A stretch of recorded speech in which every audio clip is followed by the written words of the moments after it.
তনু, তুমি বাড়ি থেকে কি খেয়ে এসেছিলে গো? খিচড়ি? মানে বাড়িতে খিচড়ি হয়েছিল নাকি? তো এখানে হয়েছিল, বাড়িতে খেয়ে এসছো নাকি? কি বুঝতে পারলাম না, একটু জোরে বলো। লজ্জা মাছ। আচ্ছা ঠিক আছে, হাত আসে কেন, পিছনে কেন, সামনে থাকলে কি অসুবিধা নাকি? আচ্ছা তুমি আসছো এখানে তো, ঠিক আছে, তুমি কি খাবে বলো দেখি। বিরিয়ানি। বলো, চিকেন, মটন, বিরিয়ানি? কিছু না? আচ্ছা কিছু খাবে না। আচ্ছা তুমি যখন এখানে এসছো, তুমি একটা আমার আত্মীয় নাকি? তুমি স্বরূপ ভাই নাকি? স্বরূপ তো তুমি আমার? হ্যাঁ ঠিক আছে। আচ্ছা স্বরূপ যখন আসছে পুত্রা, তার জন্য কি করবে না? আগে প্রথমে কি দেওয়া যায় হিন্দু করে সমস্ত ইয়ে শরবত, শরবত করে চিকেন, মটন, বিরিয়ানি ইত্যাদি ইত্যাদি নাকি? তাই তো? হ্যাঁ আসতে বলছে, হ্যাঁ বহুত চাল্লা বলেছিল না, তার জন্য জোরে বলছে। হ্যাঁ আচ্ছা ঠিক আছে, প্রথম আসছে আত্মীয়, আত্মীয় আসার সঙ্গে সঙ্গে কি করতে হয় না, শরবত দিতে হয়, তাই তো? ঠিক আছে, প্রথমে শরবত খাওয়াবো, তারপর চিকেন, মটন, বিরিয়ানি সব কিছু খাওয়াবে নাকি পুত্রা, তাই তো? হ্যাঁ ঠিক আছে, মিউজিক স্টার্ট।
হ্যালো হ্যালো,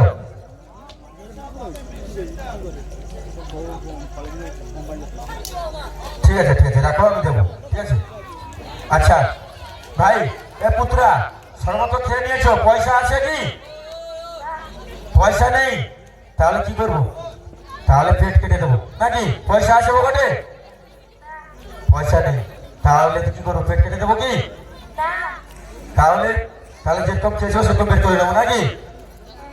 ঠিক আছে, music start, mike man, music start.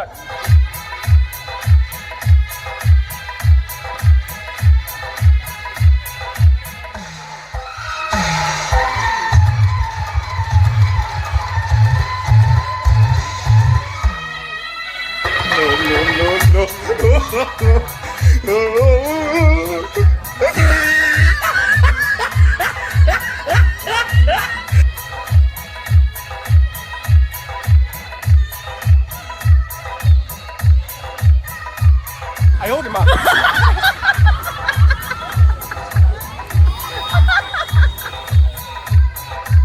有人。